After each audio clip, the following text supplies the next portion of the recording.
Hi, I'm Mark Elrich, the County Executive of Montgomery County, welcoming you to the Maryland Association of Counties Conduit Street Podcast, the show that discusses the issues and ideas shaping Maryland policy and politics today.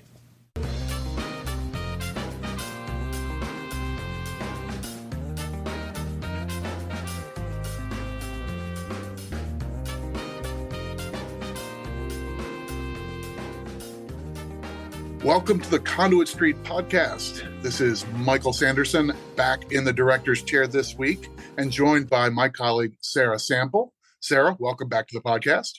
Thank you for having me, boss. Delighted to do it. And this is a topic that I think is really prime. Obviously, education is an enormous topic at every one of MACo's conferences, and folks who are interested in policy and politics are thinking about education. We're thinking about the blueprint as a big, ambitious plan for Maryland to take big steps forward in public education. We wanted to get into this sort of stuff, and we wanted to have some help in doing this. So I'm delighted to invite my friend and a longtime colleague in the halls of Annapolis, Mary Pat Fannon. She's the executive director of the Public School Superintendents Association of Maryland. They've got a superhero-sounding acronym, PAZAM. Mary Pat, thanks for joining us. Great. Thank you for having me. This is scratching off something on my bucket list. Love to hear it. So, Mary Pat, tell us a little bit, just like nuts and bolts of the Superintendents Association. We know the superintendents are basically the CEO of the school systems at the county-wide level across the state of Maryland. So, tell us the ABCs of how the group works and so forth. Sure. So we are very similar to MACo with our structure. I mean, we are essentially a membership organization. Mm-hmm. And I see my role, just as I learned from you from watching years of MACo, that my role is to serve the members, serve my superintendents. And so we try to keep it pretty simple. We talk about policies that affect the operations of the school systems. Obviously, the policy-making body are our boards that we work very closely with, but we're really into the nuts and bolts of all the operations of the system. We manage the peer groups, some of the peer groups, the chief financial officers, the academic officers, so that's very similar structure. We do not have sort of formal bylaws on our legislative work, but we do have a legislative committee that meets weekly during session, and we take positions on a consensus basis, similar, not as structured as yours, mm-hmm. But that's we're lean and mean. Yeah. I think it's a good parallel, honestly, between MACo and the Superintendents Association. I think it's fair. And I'm sure you experience this too, because the superintendents are on the ground and actually implementing and overseeing all the policy things, the directives and sort of suggestions that come from Annapolis. There's a certain credibility that comes with that. I know what it's like when we sit at the table along with the people who run the recycling program in 2 counties, and those people say, well, I'd love to be able to do that thing in the bill, but I can't, and here's why. You can see delegates sort of lean in and want to hear that person who's actually in it. I'm sure you get the same thing with folks who are professionals trying to lead sort of the business and functions of education.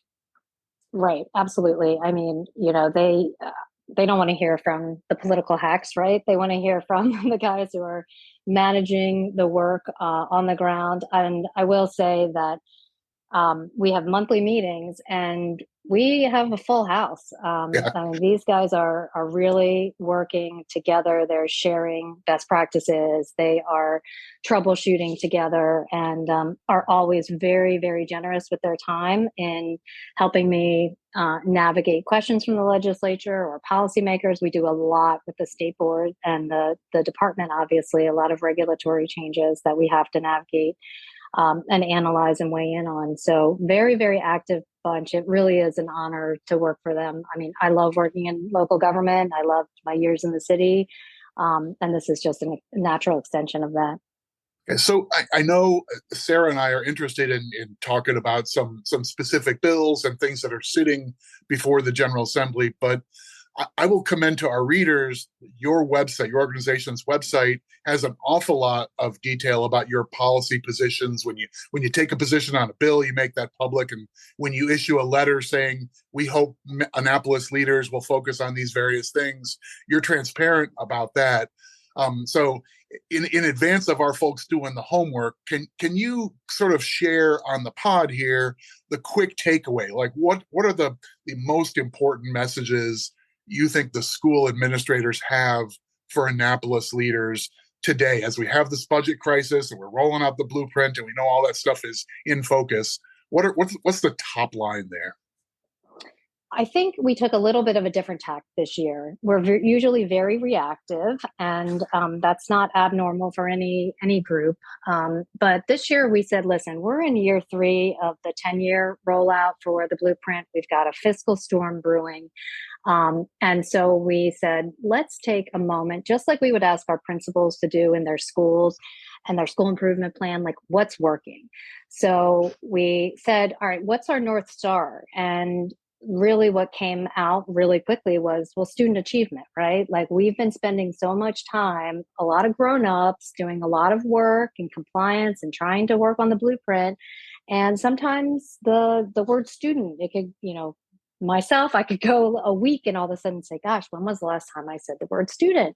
So I think we've really reoriented ourselves in our policy discussions, obviously not the work that they do every day, and said, what is working to move student achievement? And let's start there. Let's get all the grown-up problems out of the discussion. Where do we need to lean in? Where do we need to pump the brakes? And so I think that's what we tried. That's what our document really, really does. It goes pillar by pillar, and it says, here are the things in priority order that we think are moving student achievement, that work, that are worth increased investment. And here are some things that either, we need to tweak or we need to sort of put on hold. And so student achievement, everything that we're doing, every bill that we look at is through that lens. And I think that's the biggest takeaway. And then what I didn't think was going to be as big of a focus, and now being however many days into session, is don't move the goalposts. I feel like that is something that wasn't necessarily as on our mind a couple months ago. And now with the very specific budget proposals before us, it's feeling a little bit like we've been so invested in the blueprint. And now maybe there's a little bit of a shift in commitment or in, I'm not going to say fidelity to the plan, but just some changes that we were not expecting. And so those would be some of the those would be the 2 takeaways. Well, and I just want to add, and I don't want to gloss over this because I think this is important to point out, but, Michael, you had mentioned, their website having lots of information, and Mary Pat, you just mentioned a document. And I want to just for the audience recognize that what Mary Pat is talking about, this is a 12-page, 30-point paper with recommendations for potential course corrections to ensure long-term success of a blueprint. And I think this is great because everyone says, let's focus on the data. What does the feedback tell us? And I think that paper is an overview of all the information coming back from the experts on the ground who are doing this work in the school systems every day. And that's the only real way to inform policy changes, I think. So I think kudos to your team. I can only imagine that was a substantial lift. It was. And I'm going to give a little bit of credit here to Michael because, and I think I said this at one of your meetings, was I heard you on the podcast say, we're all talking about changes. We all think things need to be changed, but nobody's walking around Annapolis with a list. And I'm thinking, I'm going to write that list. I want to have something ready, and I think that they're, in local government, and I know you can relate to this, we spend a lot of time having things done to us and, well-meaning, but I'm going to sit down with my folks and say, what's working? Let's put some solutions out there. Absolutely. And I think, with blueprint implementation generally, it's no secret that there have been challenges along the way, but there are incredibly valuable outcomes at the end of this tunnel. And I think, and we'll get into more of those challenges, but I don't want the reality of those challenges to sort of overshadow the work that your teams have already done to move this along. So would you mind telling us a little bit about what are some of those near-term bright spots? And what do you feel like is keeping teams optimistic in terms of the gains that you've already made locally?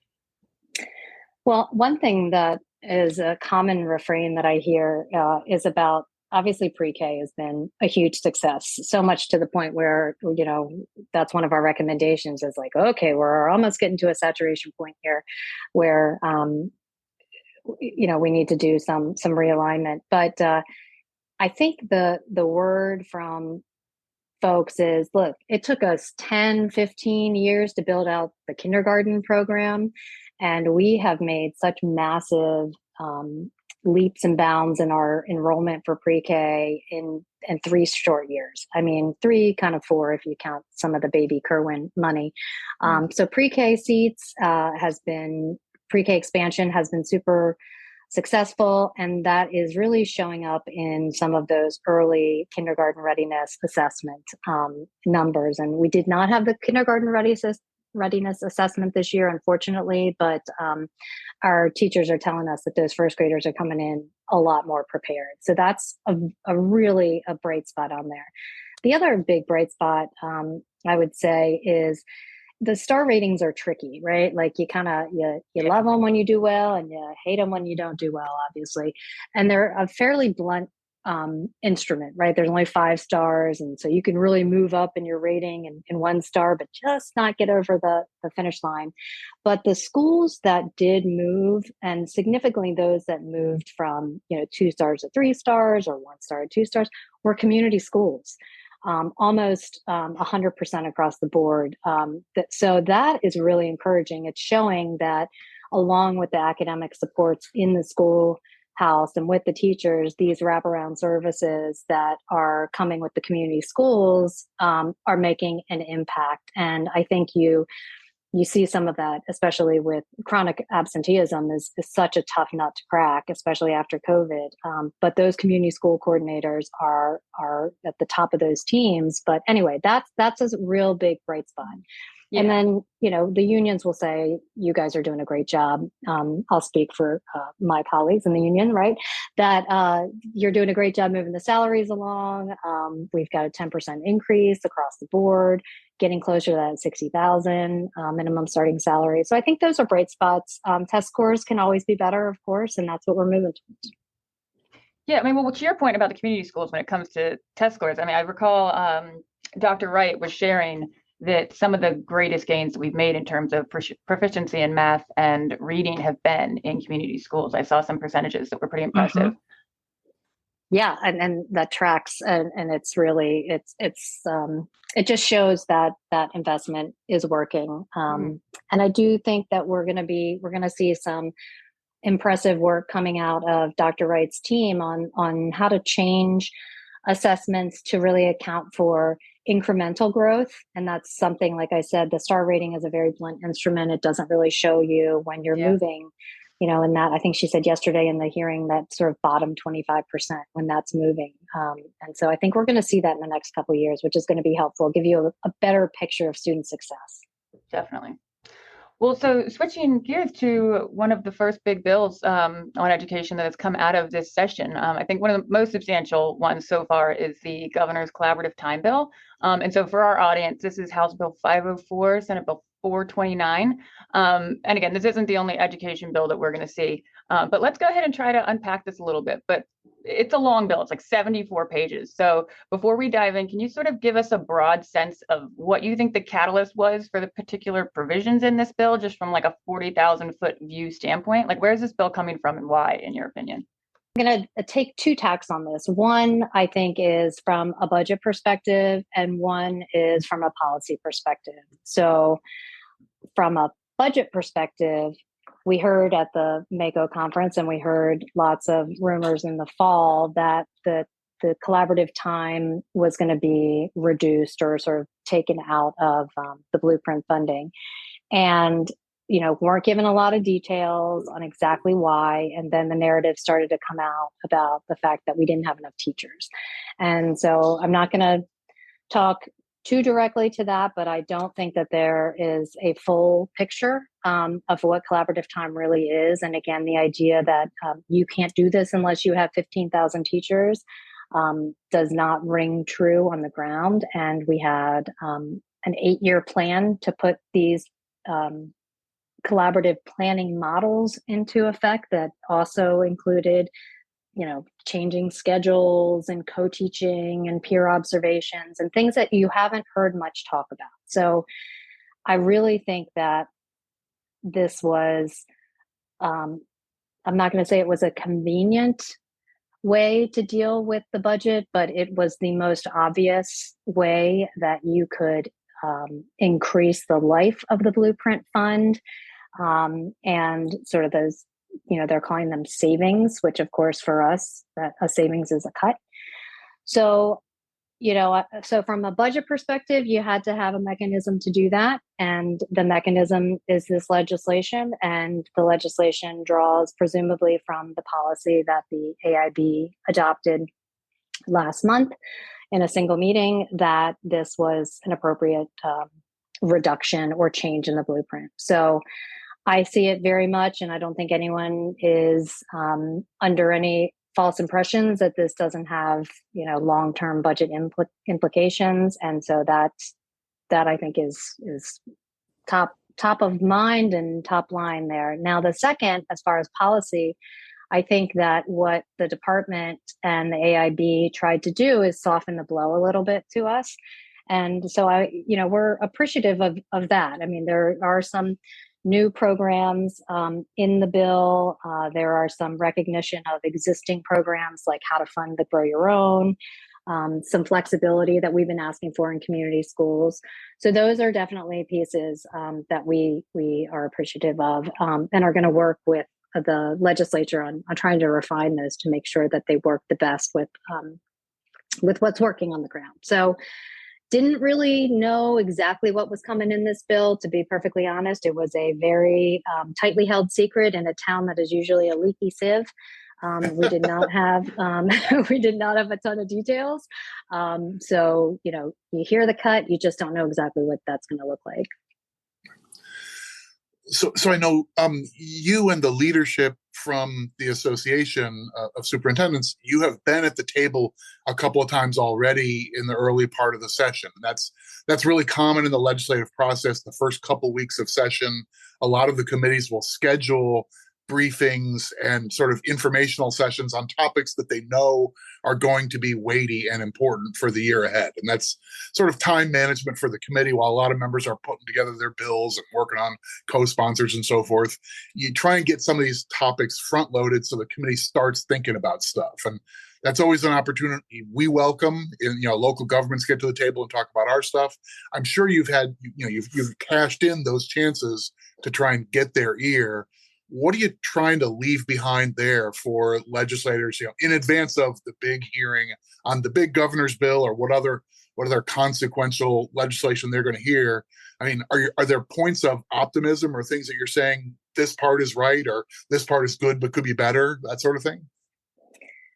Well, it's been a little tricky because we have had an opportunity to talk broadly, but we've also been told you will have your time to talk specifically on the education bill. And so let's not get too far ahead of ourselves. So I do my best to follow directions. But I will say the issue, and as you know, the other thing that happens is fiscal briefings, Department of Legislative Services does their roadshow to all the committees. And one of the things that we feel like isn't very clear in that, or isn't very obvious, is what the proposal of the cutting the collaborative time really means. And, people don't understand. I know you guys do because we're all policy and budget nerds, but people didn't understand until we started telling them, hey, you cut this top line, you cut this out of the foundation, you're affecting your at promise kids, you're affecting, sorry, you're not going to like to hear this, but you're affecting our local aid.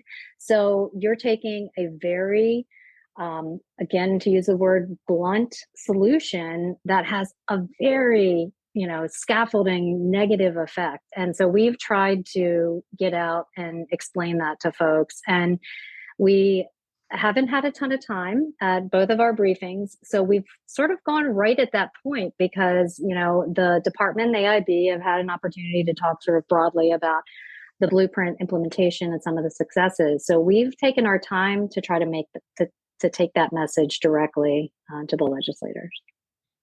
I think maybe like the confluence of education policy and wanting, student success and achievement, and then at the same time we're in a fiscal stressful situation. The budget is underwater really substantially. These numbers are bigger than most of us are used to hear. So a couple observations on that front that I think make this complicated, because it's both policy and money at the same time, and they're sometimes uncomfortable partners here. I think this is one of those cases, but it's weird that the state still has enough money in its education trust fund to effectively pay for the additional cost that the blueprint is triggering from state funds. This is weird. This is like, I don't know, Annapolis policy wonk 401 level stuff, but this is kind of weird that this is not a cash problem for the state right now. And making changes in the blueprint that translate to the bottom line, really what they're affecting is, at what point does the cost of the blueprint become a sort of general fund cash consideration for the state? And the answer to that is, well, it's kind of in the end of 27, or it's into 28, or maybe even out to 29, based on what we do now will affect that timetable. But that's really different from cash in the budget we have to balance right now.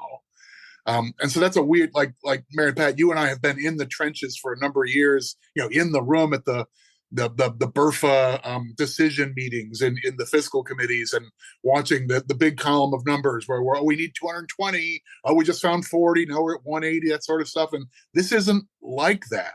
Making changes to collaborative time or these other elements in the blueprint, they don't just turn into cash today, even if they do affect the funding formulas that the state is committed to.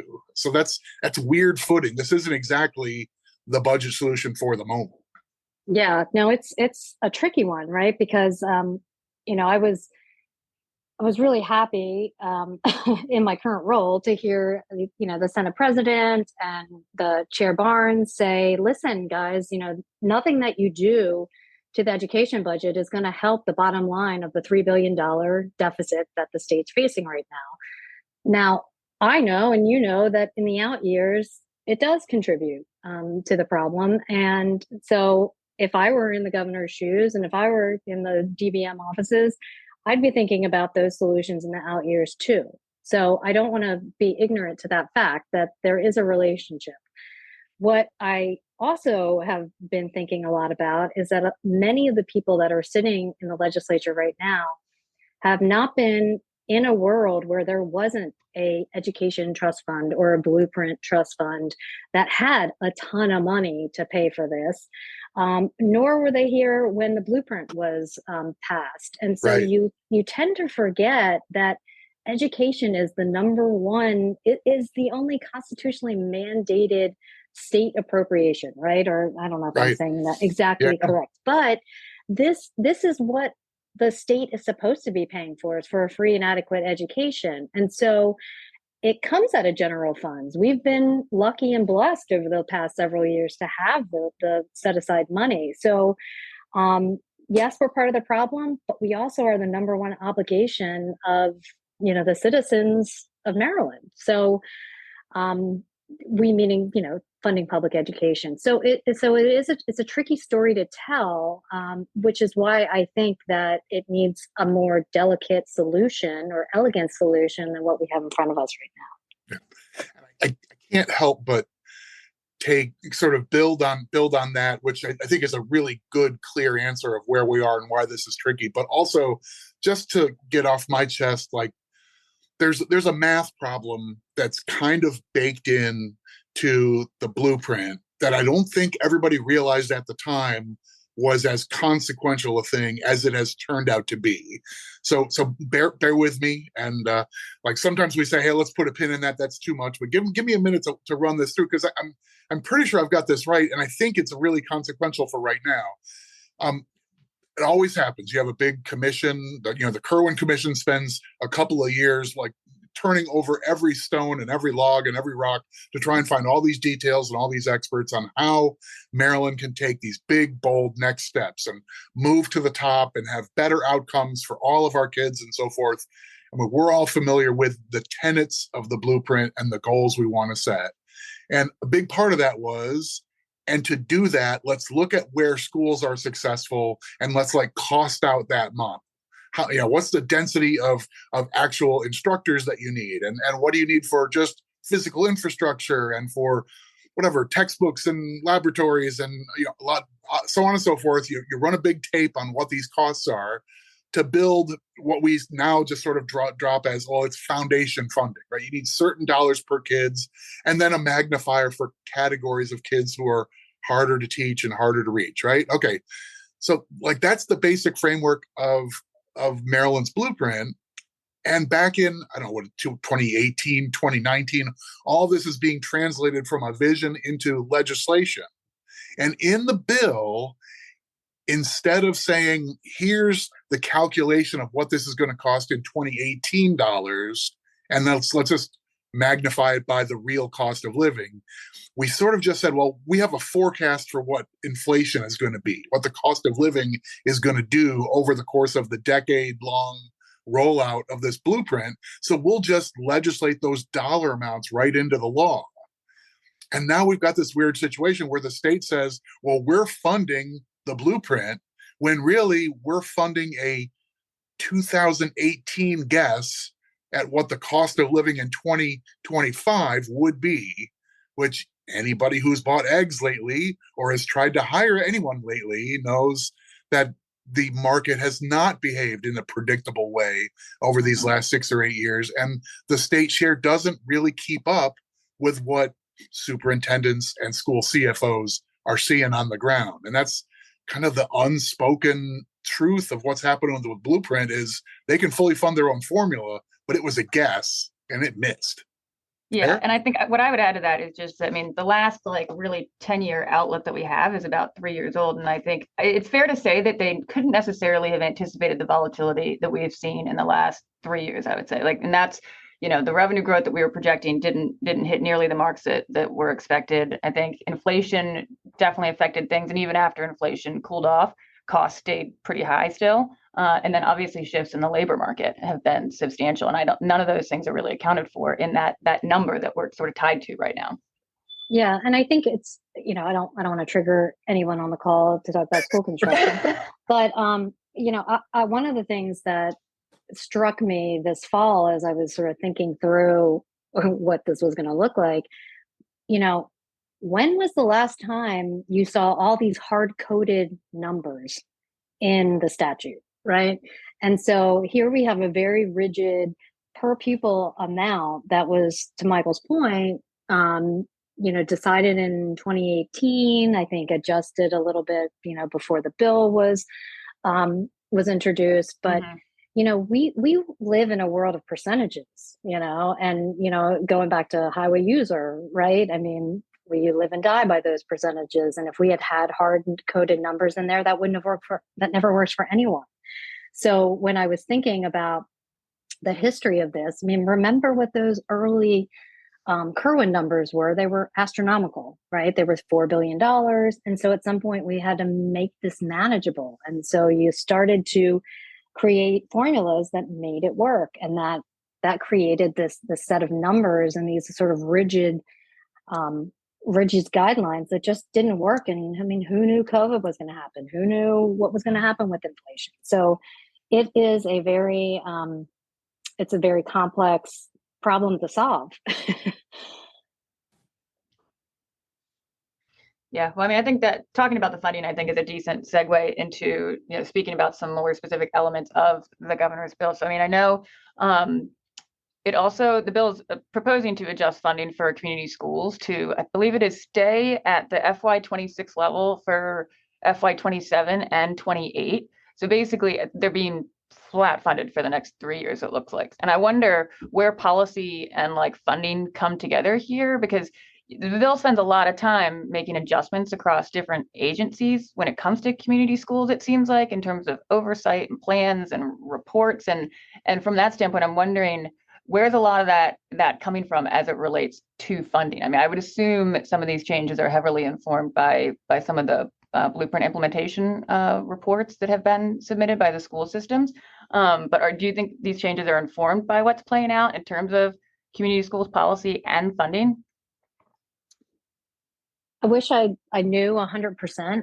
I think that some of it is certainly coming from our experiences and what we're using the money for on the ground and the partners that have been identified in those community schools, plans and reports.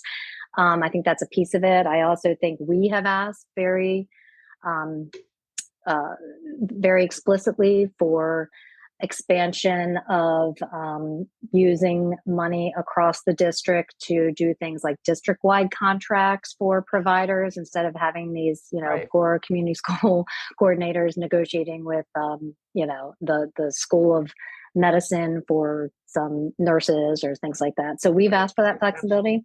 The other thing I think it has to do with the governor's policy of bringing in the Governor's Office of Children and also the partners that were part of the Enough Act. So I don't know. I haven't really gotten into too many of the details of the changes, but that's my suspicion there. Which is, it's great. You bring more people to the party. It's a better party, right? Yeah, and I think, on the funding piece, another thing that was in the bill is that special education funding is being held harmless. And I remember from reading the 30-point letter that you guys put together that you guys were making very clear that special education funding in terms of what is allocated versus what it costs is not matching up and that there are some significant shortfalls there. So I think the held harmless was a good thing. But yeah, it seems like special education and transportation are major sore points in terms of cost. Well, it's a sore spot with the blueprint in general, because I think our folks feel like you really didn't take a broad enough view about what it costs to run a school and what it costs to run a school system. And by undervaluing those operational expenses and, transportation is huge, that you really did not come up with an adequate number for the foundation. And that's your building block of what your whole budget is based on, of what it costs to educate your average student. And so when you don't take into account things like food and nutrition services and transportation and debt and maintenance and operations, like those are real. We can't not serve and not fund those operations. And they're really not very well calculated or reflected in the foundation formula, but special ed is an unbelievable outlier. And I think when we started to fight back, or not fight back, but push back against the narrative, and I'll say, your members pushed on us as well. You're not reimagining education. You're not rethinking. You're not reforming. Well, there's not a whole lot to reallocate. Our budgets are like yours. They're 85 to 90% people. Yeah. And when you start to look at those special ed numbers, these are necessary services, but they do crowd out a lot of those discretionary funds. I think the calculations there, it is sometimes a fallacy of the legislative process to sort of say, I'm going to say this cavalierly, but it's like, well, we passed the bill, problem solved. Right. And I know that the leaders in Annapolis have the best intentions. And in terms of education, like, we saw a lot of passion in Annapolis for the goals and the spirit that are the undergirding of the blueprint. Like, a lot of people came behind this and said, this is a tough vote. It's going to be a big commitment. It's going to take a long time to get all this done, but we need to roll it out. We need to do what's right. So I think a lot of people's heart was in the right place, but you can have some disconnects along the way. And one of them ends up being, well, we're funding special education. We have a formula, and it says right here in the law how many dollars that costs. So here's your check. Now go do all the special ed things. And the reality is, the number of students who need specific services is beyond your control. It's a little bit like the state dealing with its Medicaid problem today, right? That's more people showed up eligible for Medicaid services, and that's one of the drivers of the state's budget problem. I think the school systems are having the same thing. You can't say no to children who need special services. You just need to find a way to do it, even if the arithmetic in the legislation doesn't cover it.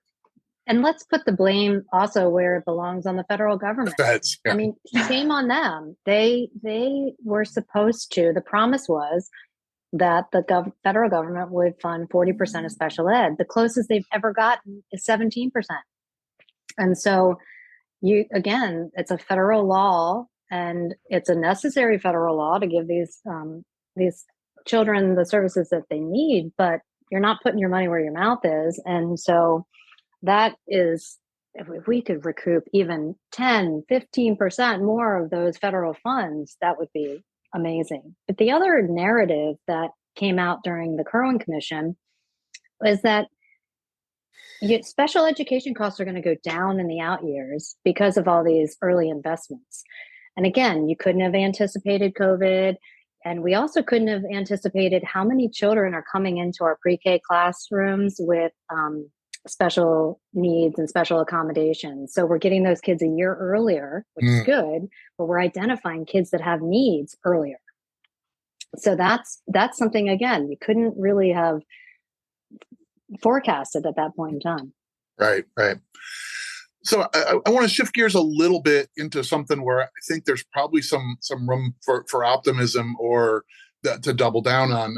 One of the elements in the governor's bill, and I guess it's in the context of, in order to get to these goals for collaborative time, we're going to need a lot more staff. And it sounds like there's probably some debate about whether that's a 1-to-1 ratio or so forth. But we want to eventually hire a lot more educators to free up our educators from spending such a high share of their time in the classroom. This whole collaborative time concept is professional development and curriculum and your own skill development and so forth. Collaborative work across teachers is going to make you better in the classroom, but you need time to do it.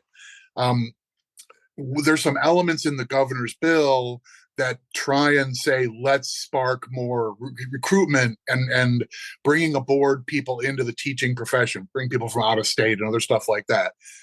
Maybe specifics aside, or if there are specifics you like, I mean, this has to be a productive avenue that would, that you're thinking there's something there, right?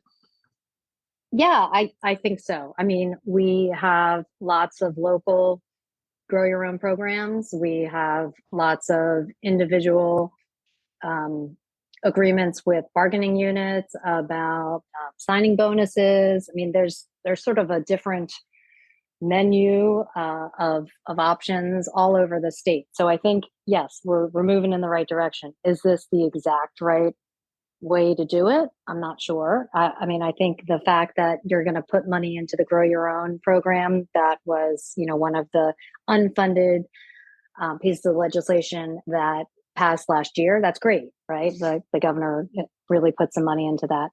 I don't know, and I know that you guys, I think in your book club, read The Revenge of the Tipping Point, and so I'm getting through it now. But I also wonder if the idea of trying to attract out-of-state teachers more than we already do, just by accident, is going to work. I think that we see so much more success in our Grow Your Own with our paras and our instructional assistants, that putting more emphasis on that rather than really doing a national campaign to pull people into the state. I don't know. I don't know enough about what the research says if those work. But yes, it's a bright spot, and certainly excited for anything that's going to help us increase our recruitment. Well, I will say we've spent a lot of time on the first big bill, but to be fair, it was what, 74, 75 pages. Mm-hmm. But so maybe give us a little of a lens looking forward. What else do you think is out there? Do you have a lead on anything else we should expect in terms of big bills making meaningful adjustments to education?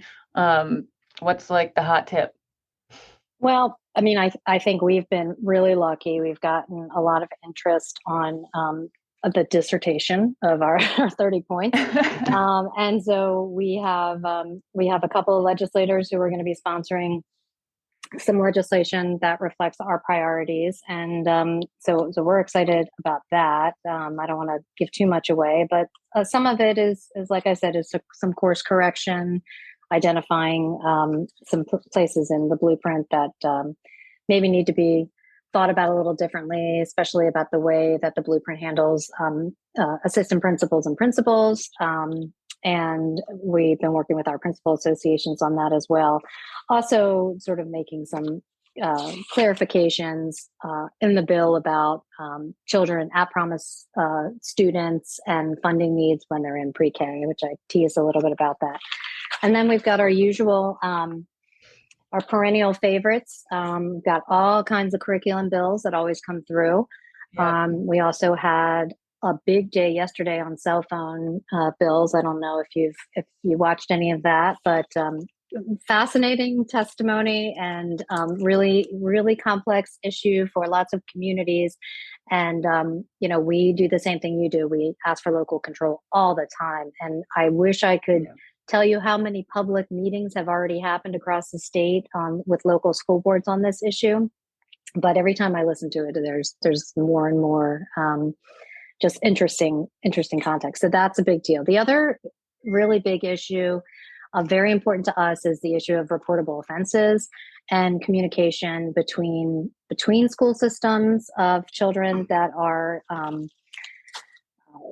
either under the care or supervision of the Department of Juvenile Services or law enforcement, and what those communication loops look like and how we can streamline that communication better. And there were a couple of high-profile cases over the interim about school systems having students come in, not understanding what their circumstances were and whether we were appropriately placing them in the right educational setting. So I think that's going to be a super important conversation we're going to be having as well.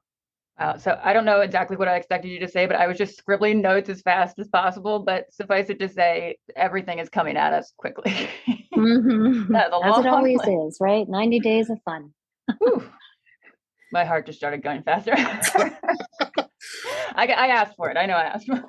Right. Well, you have overlap there, right? You got your public safety and your education. So. Right. Exactly. 90 days of fun sounds a little bit like what they say the ancient curse is, may you live in interesting times. Right. We can describe every session as 90 days of fun, right? Exactly. God. Well, to close us out, speaking of 90 days of fun, what are your session survival pro tips? How do you get through this? These days are long, the hours are crazy, the reading is intense. What do you do? Oh goodness. Well, that's funny. So it has been a long time. And I think 20 years ago, or 19 now, because my oldest is 19, I would have said, don't have a baby during session. That would have been my number one advice. Now I would say, don't join a travel team. But no, honestly, I think it's, you kind of have to look at your pictures from last summer and remember you're going to get there again. And I think you have to really not take things personally. I mean, I'm not going to say go do yoga and go watch bad TV, because I don't do yoga and I watch bad TV all year. So I'm not sure how that helps me during session. So anyway, that's not a great, just hang on for dear life. That's my best survival tip. Yeah, it's funny. Everyone's got different answers on this. We were talking amongst a group of us yesterday about, different things we do. And I shared one of mine and everyone looked at me like I was crazy. But so especially when you're in a hearing room and you've got testimony and you're sitting there for 6 hours, I shared that I have sometimes DoorDashed food to the Senate or the House. And everyone was like, you did what? But hey, you got to eat. I got yelled at for having a granola bar in a committee once, and I was like, okay. Oh gosh, no, snacks are important. That's a really good point. Legit. Especially during all of the construction when everybody was in the lounge where our snacks used to be. It was like, wait, this is a problem. No, but I do actually think that if you can learn to work while you're waiting in those hearings and not get distracted, that's the best use of your time. But it's hard. It takes a lot to not listen to what's happening on. Yeah. I like it. Practical tips here on Conduit Street. This is what the people came for. I like it. I like it a good deal. Hey, Mary Pat, thanks so much for carving out some time to talk with us. Really appreciate you doing so. I like having a guest who has the ability to do some translation between Annapolis and common people English. to be able to talk about this policy process and what it takes to get stakeholders through it productively in a way that's understandable. So we're grateful for that, and grateful for we have a good working relationship. The superintendents and the school boards and the counties, we don't see eye to eye on every issue, but I think we have enough commonality that we benefit from one another's perspectives all the time. You're a great asset for ours, and we're happy to work with you. You're here. Thank you. I love the partnership, and love working with you guys. Thanks for the time. Well, folks, we will leave it there for this episode of the Conduit Street Podcast. Our thanks to Mary Pat Fannon from the Public School Superintendents Association of Maryland, PASAM. Also, thanks to Sarah Sample and our producer, Chantel Malcolm Lim. If you loved this episode, and I know you did, go ahead and give it that 5-star review, and that'll help send more people our way so they can get in on a good thing.